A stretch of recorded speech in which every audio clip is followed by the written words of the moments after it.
mes amis les Sagittaires, donc nous allons faire le tirage sur la vie amoureuse et affective pour le mois de janvier 2020. C'est un tirage en 5 cartes et nous allons commencer par voir quelles sont les croyances, les pensées limitatives qui font que soit dans votre couple ça n'est pas génial, vous avez des difficultés, soit vous n'avez pas encore rencontré quelqu'un et vous souhaitez le faire. Qu'est-ce qui, dans vos croyances, vous limite dans la réalisation de ce couple ou de cette rencontre? Alors, la première chose, c'est que vous pensez que vous ne pouvez absolument pas vivre seul. Si vous êtes en couple, ça veut dire que vous êtes en couple parce que vous avez peur de la solitude. Bah, c'est certainement pas une bonne raison d'être en couple. C'est pas la bonne raison. On n'est pas en couple parce qu'on a peur d'être tout seul. On est en couple pour plein d'autres raisons, mais pas pour celle-là. Et si par contre, vous êtes à la recherche d'une rencontre, eh bien dans ce cadre-là, vous allez vous enticher de n'importe qui parce que vous pensez qu'absolument vous ne pouvez pas vivre seul. Et c'est pour ça que ça marche pas. C'est pour ça que vos rencontres ne fonctionnent pas. D'accord? C'est assez simple, c'est assez clair. Il faut absolument que vous vous rendiez compte que la personne la plus intéressante avec laquelle vous pouvez vivre, c'est vous-même. Donc prenez déjà conscience de qui vous êtes, apprenez à vivre avec vous-même et ensuite vous pourrez vivre avec quelqu'un. Voilà, c'est assez clair et c'est une croyance qu'il faut absolument éradiquer. Et il faut vraiment que vous ayez confiance en vous et que vous sachiez que vous pouvez aussi vivre seul. C'est pas un problème. Et ensuite, vous pourrez vivre avec quelqu'un. Alors, qu'est-ce qui vous fait le plus peur? Pourquoi dans votre couple ça ne va pas? Quelle est la chose qui vous fait peur dans votre couple et qui fait que ça ne fonctionne pas? Ou quelle est la peur que vous avez et cette peur fait que vous ne rencontrez personne? Eh bien voilà, eh bien c'est l'abandon. Alors, c'est vraiment super cohérent. Je suis toujours, après tant d'années de tirage, toujours ébahie de à quel point c'est cohérent. Eh bien, ne pas pouvoir vivre seul, cette croyance que vous avez limitative, va très bien avec la peur de l'abandon. C'est très logique. Donc voilà, donc aujourd'hui, si vous êtes dans un couple non satisfaisant, bah, c'est parce que vous avez peur d'être abandonné. Vous êtes dans un couple non satisfaisant, alors que finalement, bah, peut-être que tout seul, vous seriez beaucoup, beaucoup mieux.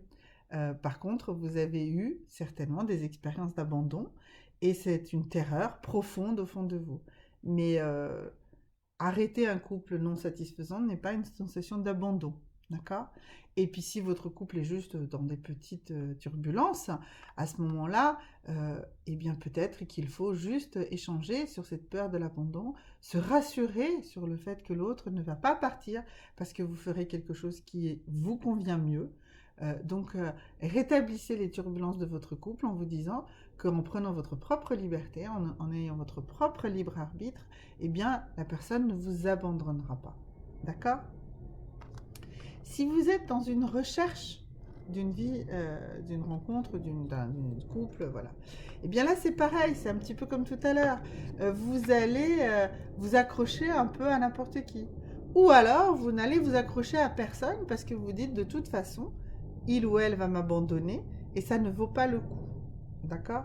Donc, posez-vous cette question-là. Est-ce que c'est parce que vous avez peur que ça puisse se terminer que vous n'y allez même pas? Voilà, c'est peut-être une des raisons pour lesquelles vous ne rencontrez personne. C'est même une certitude parce que c'est une terreur chez vous. Vous avez certainement dû vivre déjà un abandon. D'accord? Ensuite, qu'est-ce que vous devez faire pour mieux vous connaître? D'accord? Quel est l'élément sur lequel il va falloir travailler pour que par le biais d'une meilleure connaissance de vous-même, eh bien, vous puissiez faire une rencontre ou que vous améliorez la situation de votre couple. Alors, les moments de silence. Bah oui, je fais un petit silence en sortant cette carte de moments de silence.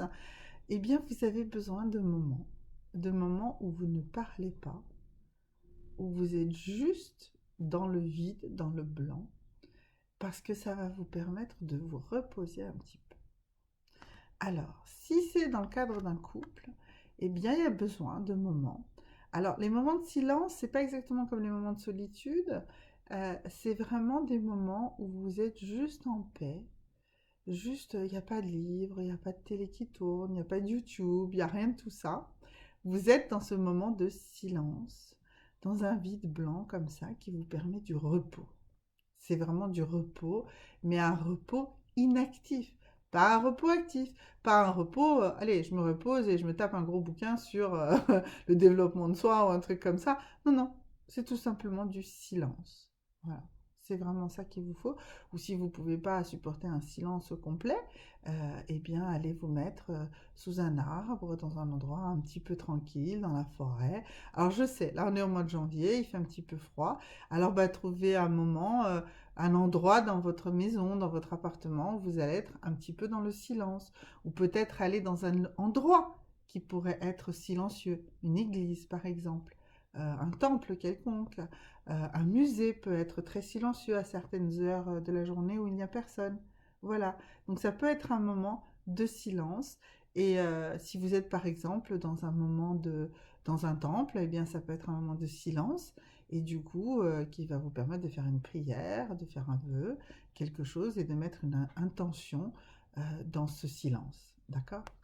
Si vous êtes à la recherche de l'amour, eh bien là, le précepte du silence, c'est aussi celui de l'écoute.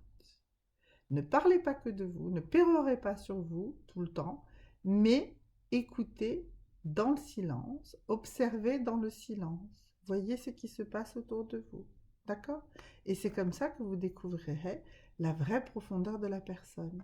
Et donc, si vous écoutez vraiment la personne dans le silence et le calme, eh bien, vous verrez si elle vous abandonne ou pas. D'accord? Vous verrez que si c'est vraiment vous qui ne pouvez pas vivre tout seul et que du coup, vous voulez rencontrer n'importe qui, ou si c'est vraiment quelqu'un que vous souhaitez rencontrer. D'accord? Alors, maintenant, vos intentions, ou en tout cas vos attentes réelles dans le cadre de votre couple ou dans le cadre d'une rencontre. Quelle est votre attente? Qu'est-ce que vous attendez de cette rencontre? Ou qu'est-ce que vous attendez actuellement de votre couple? Et ce serait pour ça, cette attente ne serait pas remplie et c'est ça qui ferait que votre couple n'est pas tout à fait harmonieux ou cette attente n'étant pas totalement consciente chez vous, n'étant pas reconnue, n'étant pas conscientisée, et bien du coup, c'est ça qui vous empêche de faire la bonne rencontre. Alors, eh bien aujourd'hui, ce que vous attendez dans votre vie de couple, eh bien c'est une vie sexuelle épanouie. Eh bien il faut le communiquer. Il faut que votre partenaire le sache, le ressente. Ce n'est absolument pas un problème. Au contraire, c'est normal que dans une vie de couple, on ait une sexualité épanouie. Eh bien donc, puisque c'est ça que vous souhaitez, ben, vivez-la, communiquez-la, faites ce qu'il faut pour que votre sexualité soit épanouie. Si c'est ça que vous attendez actuellement dans une rencontre, eh bien pareil, vivez-le. Si aujourd'hui vous avez besoin d'avoir une sexualité épanouie au-delà du reste, eh bien vivez-le, ce n'est pas un problème. Faites des vraies rencontres dans ce cadre-là, clairement dans ce cadre-là. Si elles sont clairement définies, la notion d'abandon ne devrait pas vous faire peur. Vous n'êtes pas dans une relation que vous souhaitez permanente et vous souhaitez juste avoir une vie sexuelle épanouie avec quelqu'un. Voilà, donc ça peut être des relations plus éphémères. Du coup, assumez-le, d'accord? Et du coup, votre peur de l'abandon disparaîtra. Pareil, puisque vous avez cette croyance limitative qui est que vous ne savez pas vivre seul, eh ben, n'interprétez pas votre besoin, votre attente purement d'une sexualité épanouie comme celle-là. Non, vous n'avez pas besoin de vivre avec quelqu'un. Vous avez besoin d'avoir une sexualité épanouie. C'est pas la même chose, d'accord? Donc, assumez-le et vous ferez des rencontres qui correspondent à vos attentes actuelles, d'accord?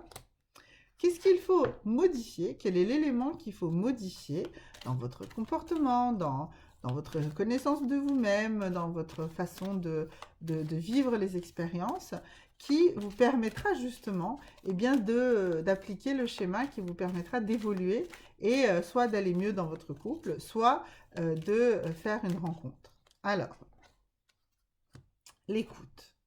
Ah, ça me paraît évident. Effectivement, nous avions déjà la notion des moments de silence. Écoute, soyez à votre écoute, à l'écoute de vos besoins, d'accord, avant toute chose, que ce soit dans un couple ou que ce soit dans l'attente d'une rencontre. Soyez vraiment à votre écoute d'abord, à vos propres besoins, et puis ensuite, soyez à l'écoute de l'autre. Si vous êtes dans une vraie écoute attentive de vous-même, et dans une vraie écoute attentive de l'autre, eh bien, votre communication sera meilleure et du coup, votre compréhension sera meilleure et de ce fait, votre couple sera meilleur ou votre rencontre sera plus fructueuse et plus intéressante pour vous. D'accord? Donc, mes amis les Sagittaires, un magnifique mois de janvier dans l'écoute de vous-même et de l'écoute de vos partenaires actuels ou potentiels. Merci beaucoup et à très bientôt.